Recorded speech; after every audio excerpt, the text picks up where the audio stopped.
Boa tarde, meus amigos. Boa tarde, minhas amigas. Sejam todos bem-vindos mais uma vez. Quero dizer que é uma alegria encontrar-me aqui junto com vocês todos numa festa, não é? Numa celebração. Quando celebramos estas ocasiões especiais, nós devemos ter em mente de que o que se celebra de fato, acima dos 35 anos que essa casa tão abençoada está completando, celebramos o amor. Essa festa, antes de tudo, celebra o amor que existe em nós e no outro.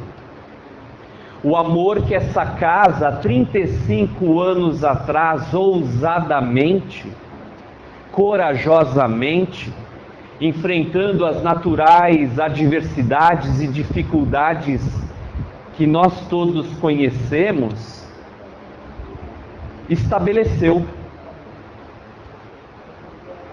Nós sabemos que para erguermos qualquer realização é sempre difícil. Começar um projeto, às vezes na nossa casa mesmo, não é uma pequena reforma, às vezes o curso, o estudo que a gente gostaria de desempenhar, de realizar, exige tanto esforço, exige muitas vezes sacrifícios pessoais, renúncias, exige recurso. A gente sabe que é difícil.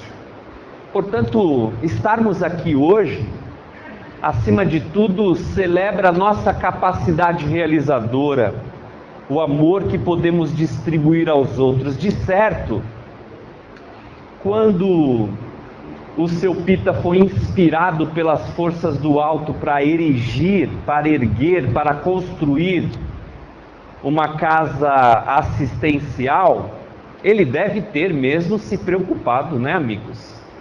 Afinal de contas, as dificuldades seriam gigantescas. Mas com toda certeza, eu não o conheci, mas com toda certeza, o sustentáculo, o alicerce que ele se utilizou foi o amor. E é sobre o amor que nós vamos procurar tecer algumas poucas considerações nessa tarde de sábado festivo. E eu os convido, e eu as convido a todas, para, se desejarem, manifestarem suas próprias impressões, eventuais considerações. Fiquem bastante à vontade, porque antes de tudo isso é um bate-papo.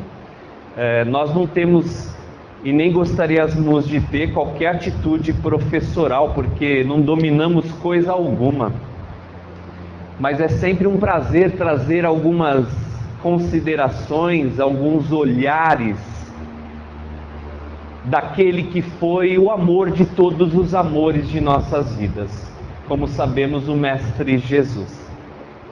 A doutrina do amor, antes de tudo, é a doutrina da vida do Cristo para com a criatura humana. Porque não houve outra coisa senão amor em todas as suas condutas, em todos os seus ensinamentos. Falar de Jesus é falar de amor. Por isso a doutrina do amor é a doutrina do Cristo.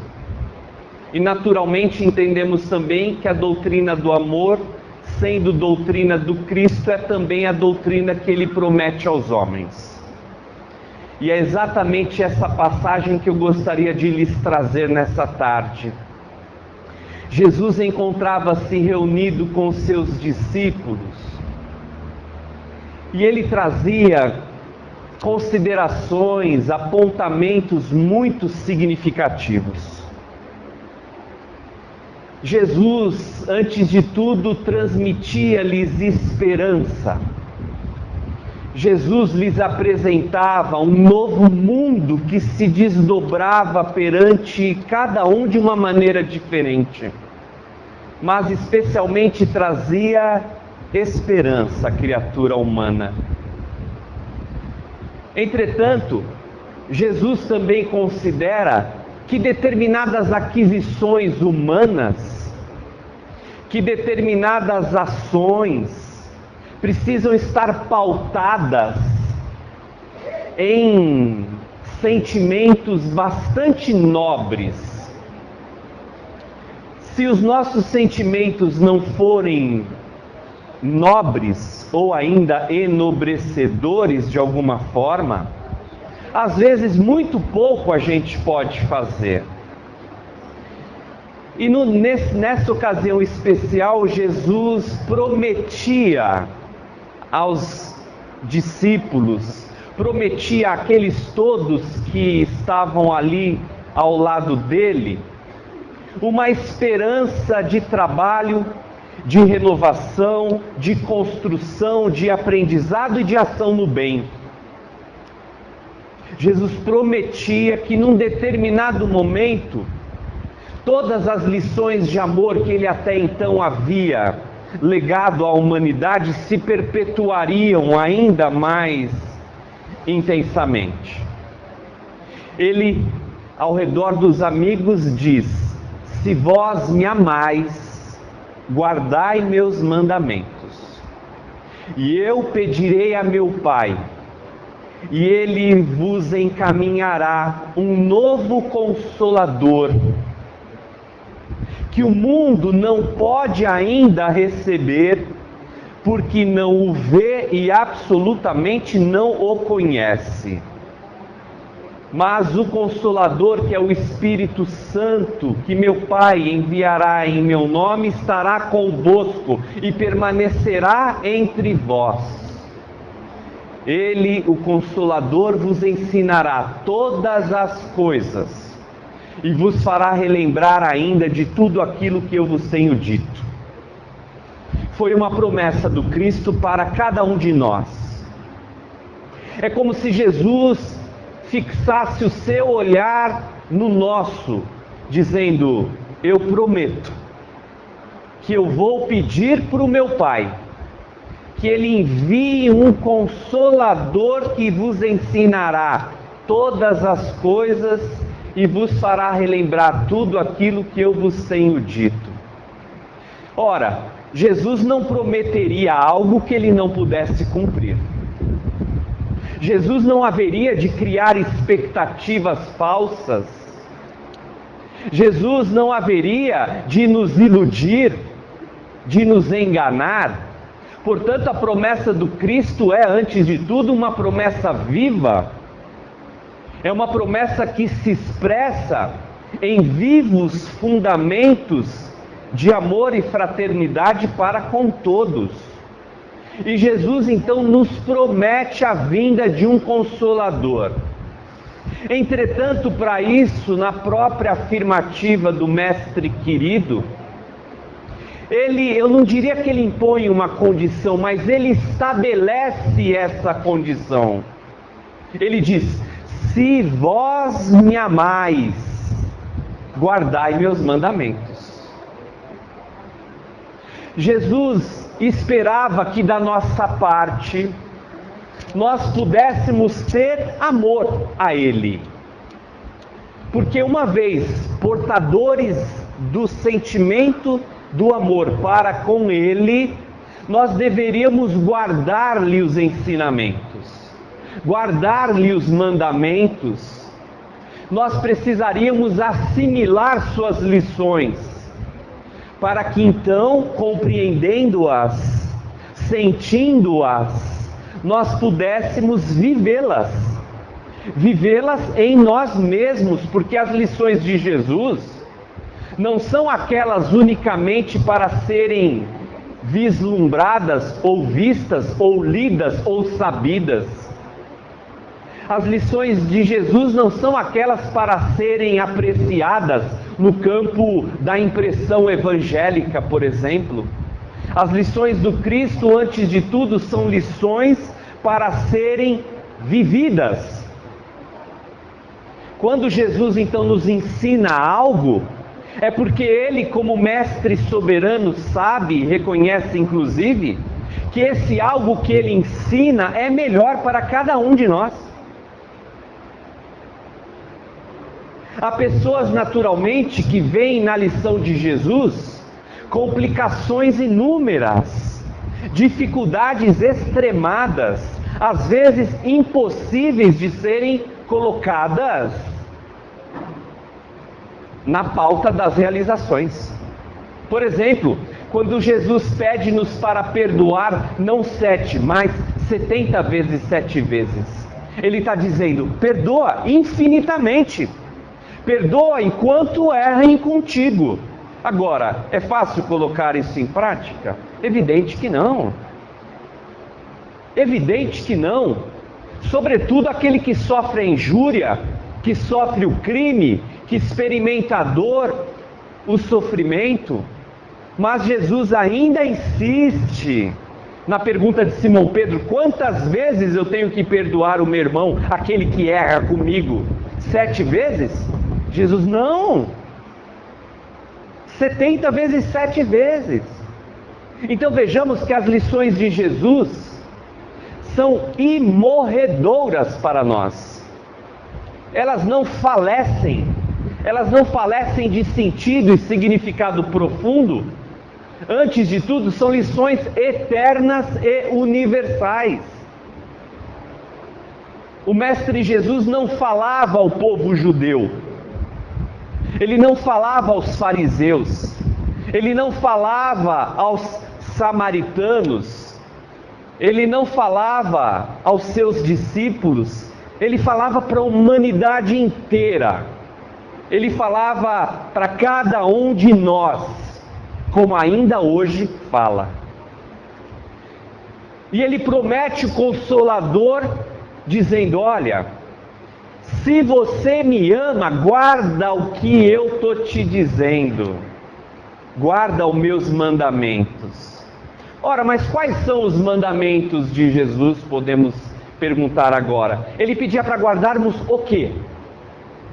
É numa outra passagem, essa passagem do Consolador Prometido está anotada no Evangelho de João, no capítulo 14, nos versículos de 15 a 17. Aqueles amigos que desejarem podem pegar a Bíblia em casa, podem pegar o Evangelho segundo o Espiritismo e vão encontrar lá.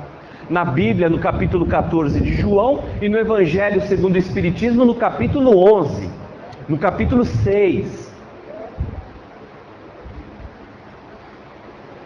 E que mandamentos são esses, portanto? É em Mateus que Jesus mais explicitamente nos apresenta quais são.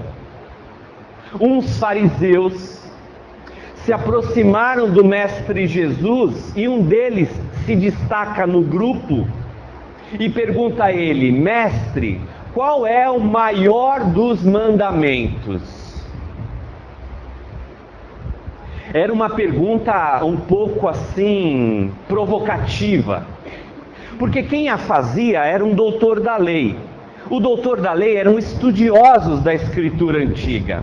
Eles sabiam a resposta a esta pergunta. Entretanto, o objetivo era que Jesus destacasse ele próprio qual seria o maior mandamento de todos os mandamentos que existiam.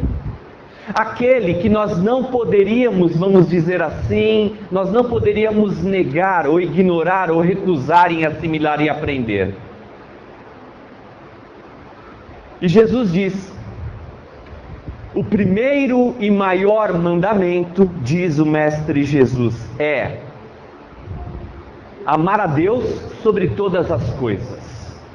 Amar a Deus com todas as tuas forças, de toda a tua alma e de todo o teu entendimento. Este é o maior mandamento. Aí Jesus complementa a lição dizendo: mas há ainda um segundo, tão importante quanto este: amar ao próximo como a ti mesmo. Jesus, portanto, vejamos a profundidade dos ensinos deste homem, porque Jesus diz que o primeiro e maior mandamento é amar a Deus. E de que jeito? Com todas as nossas forças. com todo o nosso entendimento, de todo o nosso coração, de toda a nossa alma. Mas há um tão importante quanto este: amar a nós mesmos e amar o nosso próximo. Quem é o nosso próximo? Todo mundo. Todo mundo é o nosso próximo. É verdade, os amigos e as amigas haverão de reconhecer que há aqueles mais próximos do que outros. Entretanto, todos são os nossos próximos. E não é apenas uma questão de proximidade física. É uma questão de solidariedade e fraternidade. E Jesus ainda vai complementar: desses mandamentos derivam toda a lei e todos os profetas. O que significa que do mandamento do amor a Deus, ao outro, como a nós mesmos, todas as leis e tudo aquilo que os profetas disseram estão alicerçados, substanciados, construídos na força do amor. Quem de nós pode viver sem amor?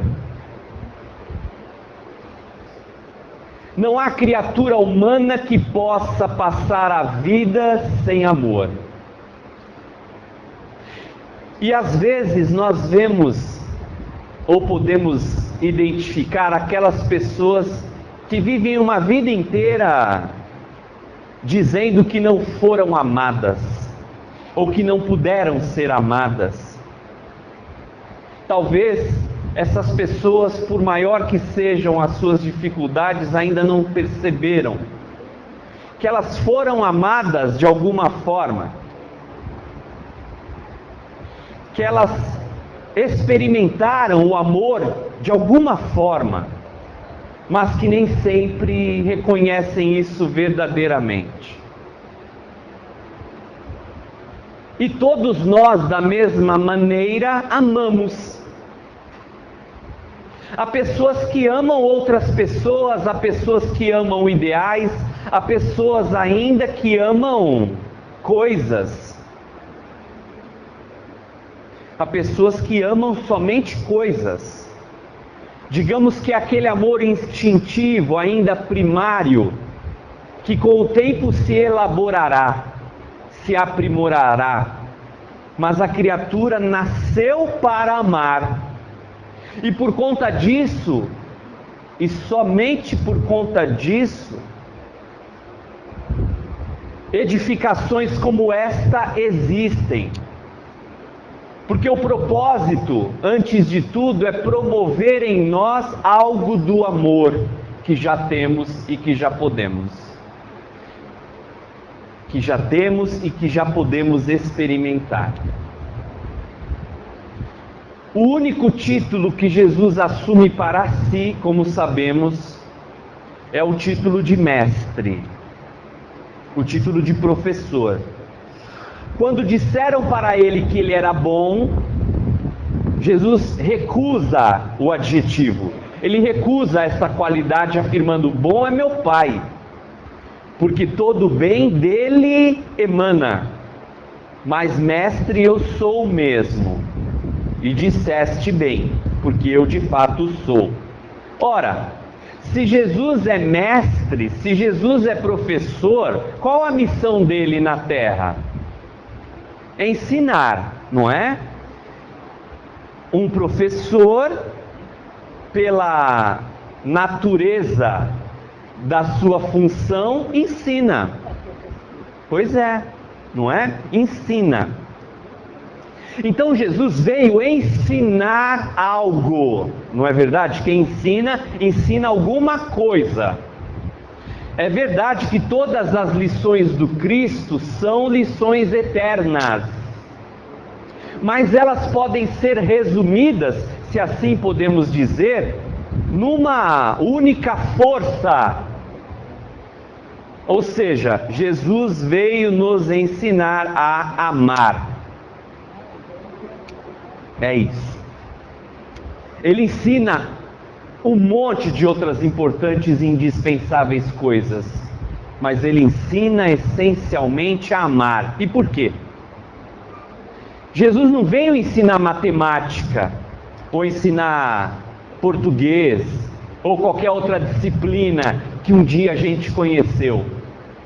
Jesus veio ensinar a amar, porque ele sabia que o amor era o ingrediente indispensável para cada um ser feliz ou realizar algo mais e melhor.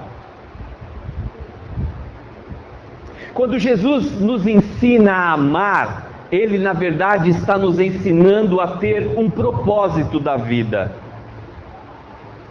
um significado.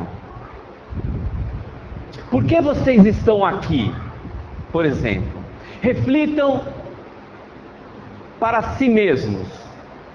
Por que vocês estão aqui? Não estou dizendo aqui na casa, mas aqui na terra, por exemplo. Por quê? Qual o sentido da vida para cada um de vocês? O que significa a vida para cada um de vocês? Ah, mas é muito difícil, é muito complexo entender a vida. A vida pode ter muitos significados. É verdade, ela pode. Mas do ponto de vista do significado profundo, a vida só tem sentido se nós amarmos. E não sou eu que digo, é o Mestre Jesus que diz isso para nós o tempo todo. Ele diz que com amor tudo se dá, que basta ter amor para que tudo se dê. Bom, quer dizer então que você está dizendo que se a gente tiver amor, todos os meus problemas estarão resolvidos? Não, eu não estou dizendo isso.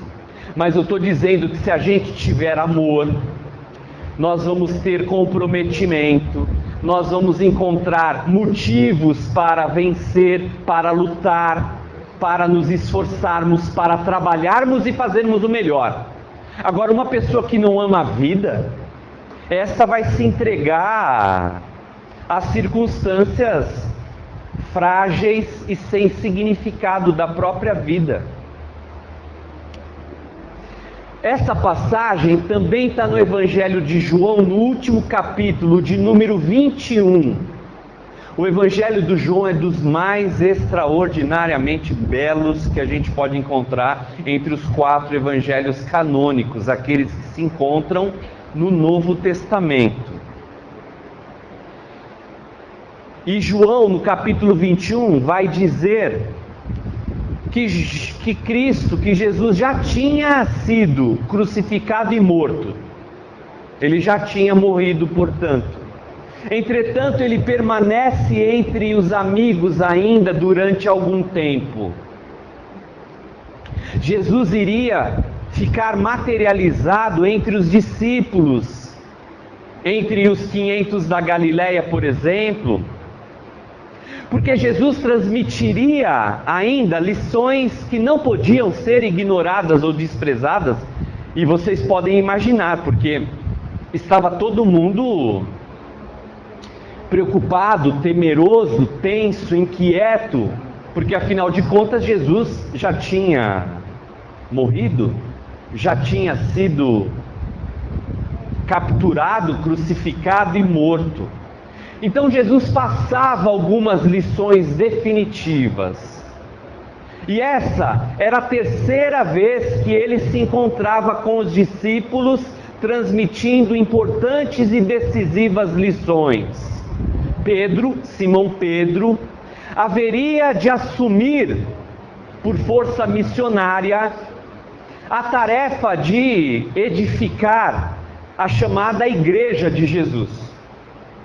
Não é a igreja como a gente conhece, aquela igreja que tem no centro das cidades, com o telhadinho e a cruz em cima. Não é isso.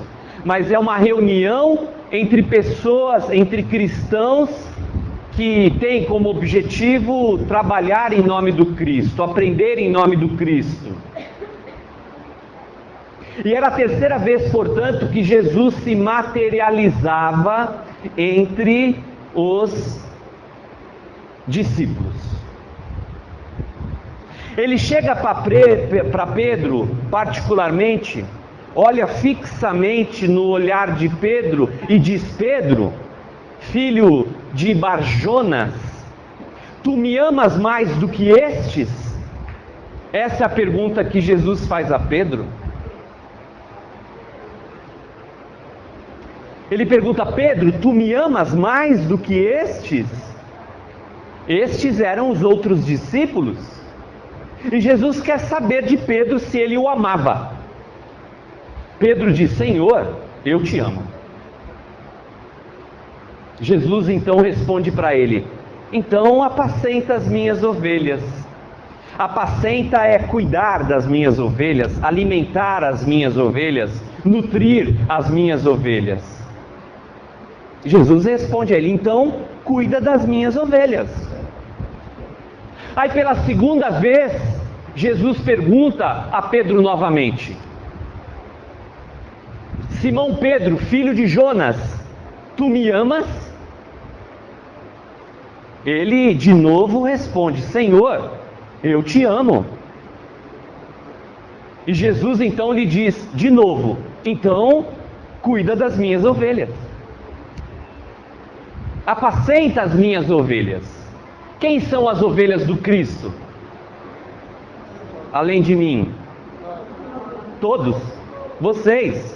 Todos nós somos as ovelhas do Cristo. É por isso que ele vai dizer: eu sou o bom pastor. Das ovelhas que meu Pai me confiou, nenhuma se perderá. Olha que coisa mais extraordinária. Olha que coisa mais bonita que Jesus está dizendo para nós. Nenhuma se perderá. Isso inclui cada um de nós. E quando eu me recordo dessa passagem, meu coração se enche de alegria, porque eu não estou esquecido. Porque por pior que sejam os meus erros, as minhas dificuldades, os meus problemas, Jesus cuida de mim, porque eu sou uma das suas ovelhas, assim como cada um dos amigos e das amigas aqui presentes. E Jesus pergunta pela terceira vez para Simão Pedro: Simão Pedro, filho de Jonas, tu me amas? Quando ele faz essa pergunta pela terceira vez, Pedro fala: pô, você deve estar brincando, né, Jesus? Se fosse nos dias atuais ia ser assim: você está me tirando, não é? E era a terceira vez que Jesus perguntava: Simão Pedro, tu me amas? E ele se irritou. Terceira vez, Jesus. Ele diz: Senhor, tu me conheces, tu sabes que eu te amo. O que Jesus responde? Então, cuida das minhas ovelhas. É a resposta dele.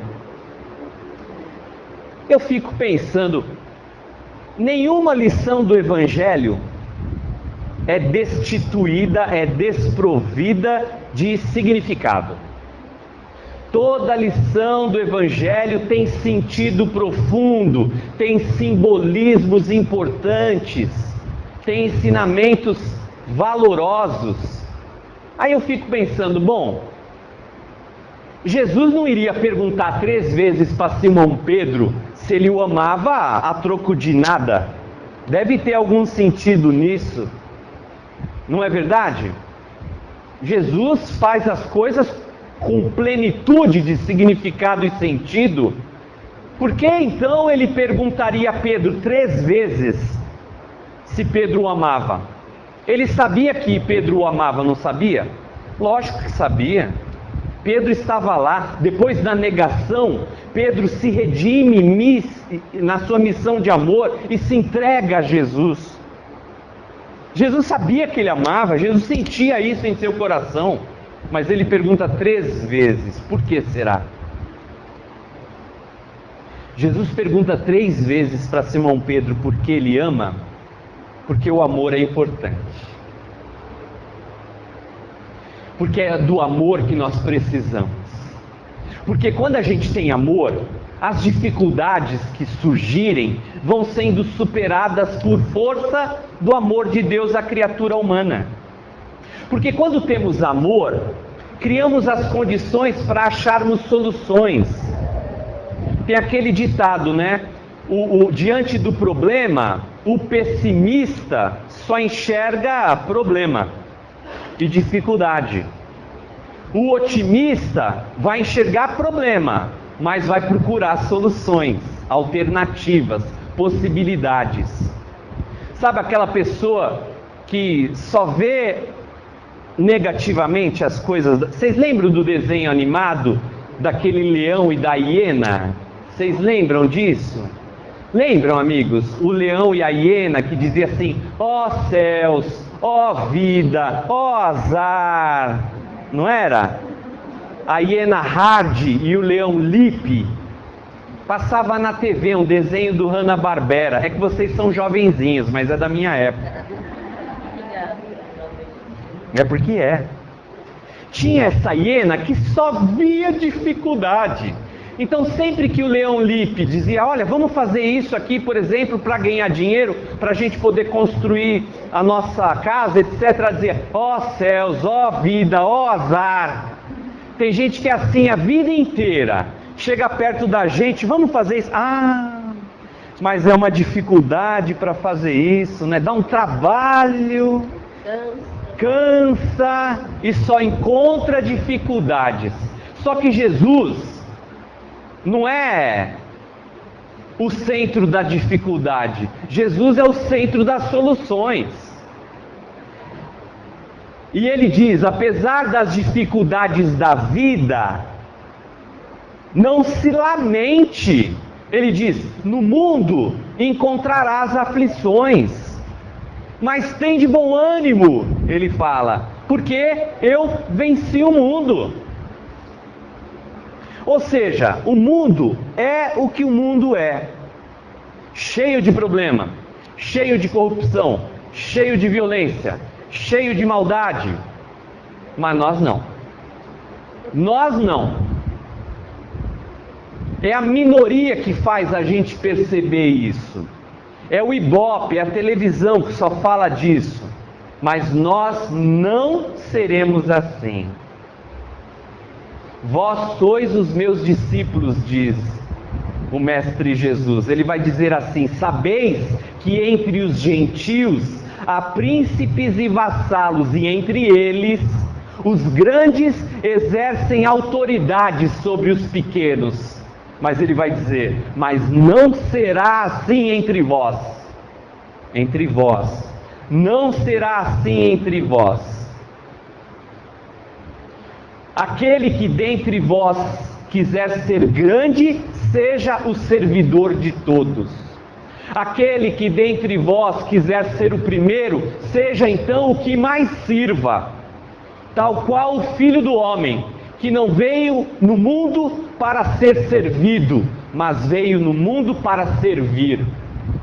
Por quê? Porque nos ama.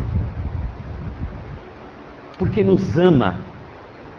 Jesus só fez o que fez, e só faz o que faz, e só fará o que fará, porque felizmente Ele não tem descanso, sobretudo considerando o quão de trabalho nós ainda temos dado para Ele, porque nos ama, e nos ama de maneira incondicional. Amigos, vamos imaginar o seguinte, olha, da onde Jesus vem? Das zonas felizes. Jesus vem dos mundos felizes. Ele vem e cai na terra, cai como expressão, evidentemente, e convive entre os homens com disputas frívolas, com mesquinhez, com traição, com mentiras, com ganância, com frivolidades, com inquietações. Jesus convive com as imperfeições humanas. Ainda assim, Ele ama a todos, ensina e se doa profundamente. Tão intensamente que no Evangelho de João também, no capítulo 15, Jesus vai dizer: não há amor maior do que esse. a de um amigo que dá a vida pelos outros amigos. E porque nos ama, dá a vida, nos ensina dando a sua vida. Jesus não morreu para redimir os nossos pecados, amigos. Isso quem tem que fazer é cada um de nós. Porque, como diz Paulo de Tarso, no final das contas, é entre tu e Deus. Somos nós que devemos superar as nossas limitações. Somos nós que precisamos nos redimir. Somos nós que precisamos reparar os nossos erros. Não podemos esperar que Jesus faça o trabalho que compete a cada um de nós.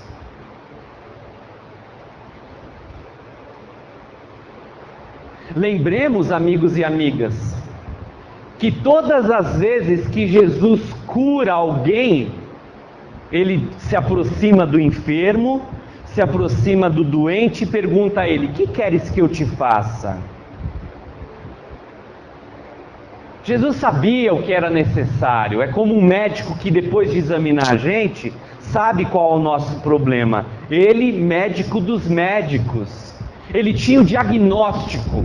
É como se a gente for lá no postinho, aí o médico fala: olha, faz exame de sangue, faz aqui os exames necessários, quando sair os resultados você volta para cá, eu vejo o que você tem e te dou o remédio que você precisa. Só que Jesus não precisava pedir para quem o procurava fazer exame de sangue, fazer os testes, que ele lia a alma da pessoa, ele penetrava o íntimo da pessoa, já sabia o que tinha de errado. Mas mesmo assim ele perguntava: que queres que eu te faça?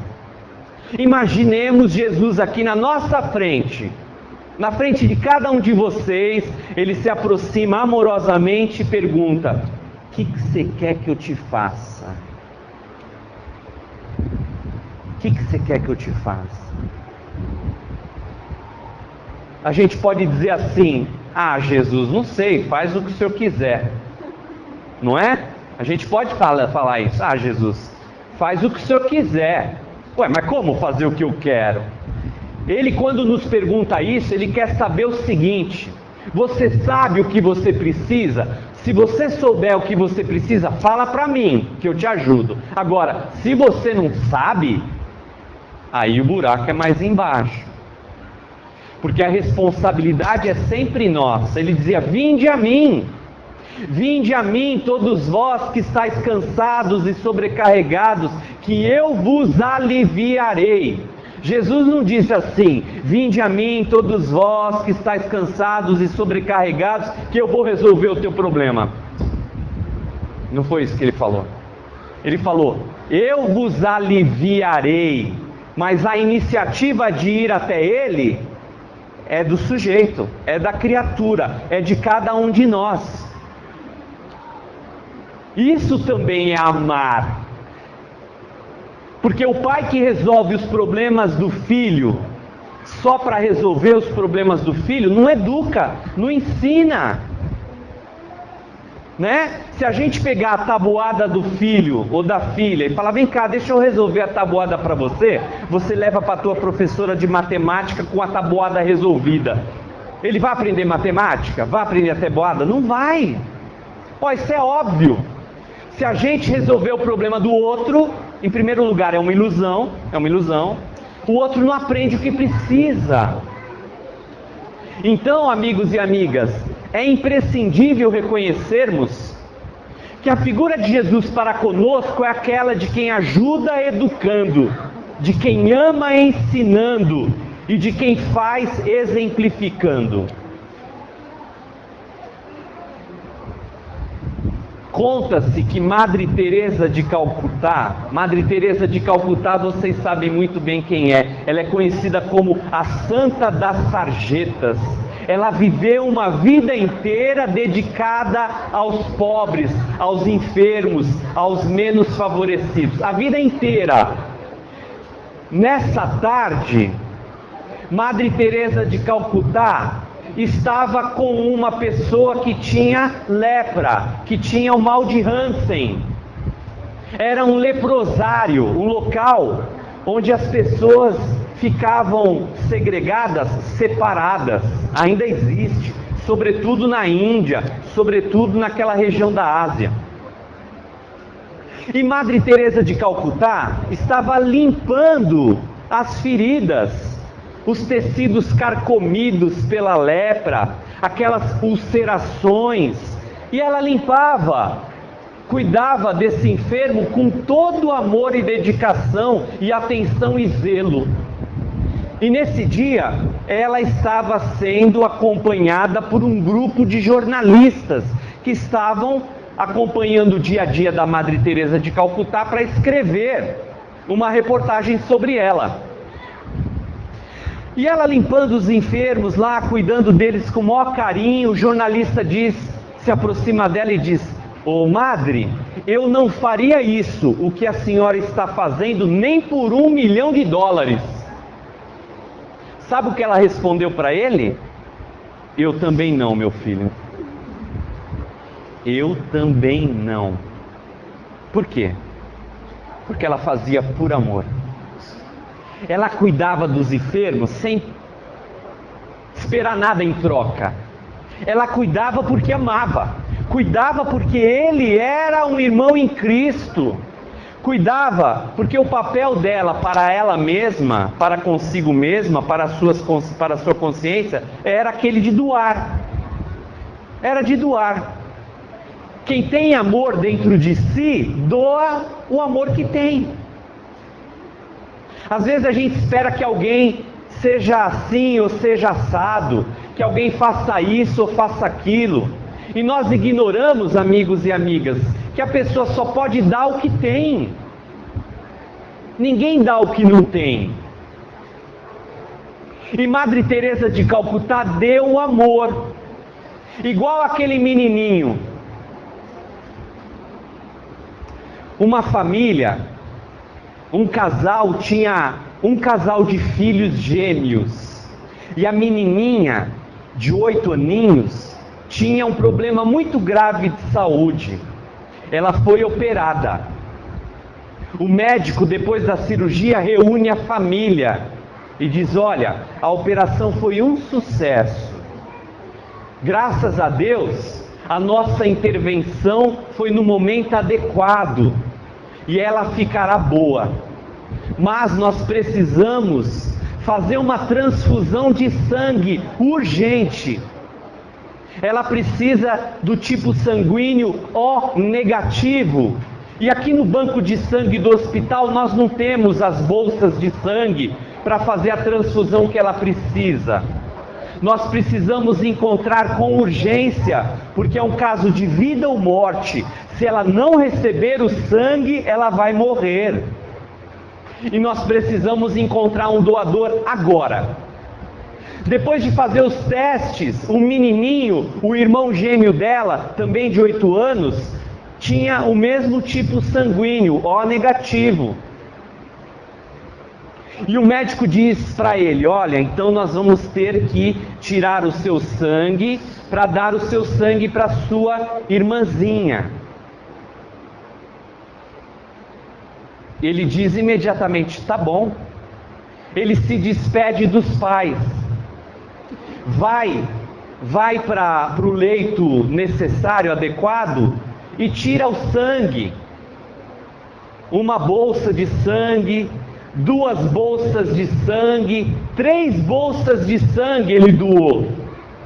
Depois do procedimento, o médico volta para falar com ele: olha, nós já tiramos todo o seu sangue e nós vamos agora levá-lo para sua irmãzinha. Aí ele olha para o médico e diz: mas que hora que eu vou morrer, doutor? Que hora que eu vou morrer? Ele achava que tirar sangue dele para dar à irmãzinha, para dar para a irmãzinha, ia fazer com que ele morresse. Por amor à irmã, ele dá sangue, achando que vai morrer. Por que ele fez isso? Porque ele amava, por amor. Amigos, por amor, a criatura humana é capaz de realizar as coisas mais sublimes e extraordinárias. Por amor, nós somos capazes de coisas, como se diz, que até Deus duvida. Ele não duvida, não é? Mas que até Deus duvidaria. Por amor, nós somos capazes de vencer os maiores obstáculos e diversidades da nossa existência. E graças a Deus, a doutrina espírita, que é o consolador prometido por Jesus, é a doutrina de amor do Cristo. E nós podemos, por ela e com ela, portanto, conhecer, nos aprofundarmos, entendermos os grandes enigmas da vida. De onde eu vim, por que eu estou aqui, para que a minha existência, para onde vou, qual o significado de tudo. A doutrina espírita nos ensina. E nos ensina nos esclarecendo a razão e o sentimento. Por amor, nós podemos absolutamente tudo. E eu quero encerrar a minha participação, que já está chegando ao final em função do horário, trazendo uma pequena poesia que demonstra o que o amor é capaz de fazer. Vocês conhecem a história de Judas? Judas Iscariotes? Conhecem? Diz não, né? O Evangelho aponta que Judas traiu Jesus, não é? Vocês todas conhecem. Judas traiu Jesus por 30 moedas, não é? Ele entregou Jesus para a crucificação. E o que aconteceu com ele depois? Ele se enforcou. Se enforcou porque foi abatido pelo remorso, pela culpa. Por isso que ele se enforcou. Só que Deus ama. Deus ama sempre. Jesus ama sempre. E por amor, Judas tem a oportunidade de continuar as suas existências até que ele pudesse reparar. Depois de muito tempo, sobre os quadros sombrios do Calvário, Judas, cego no além, errava solitário. Era triste a paisagem, o céu era nevoento e, cansado de remorso e sofrimento, sentara-se a chorar. Nisso, nobre mulher de planos superiores, nimbada de celestes esplendores que ele não conseguia divisar, chega e afaga a cabeça do infeliz. Em seguida, num tom de carinho profundo, quase em oração, lhe diz: meu filho, por que choras? Acaso não sabeis?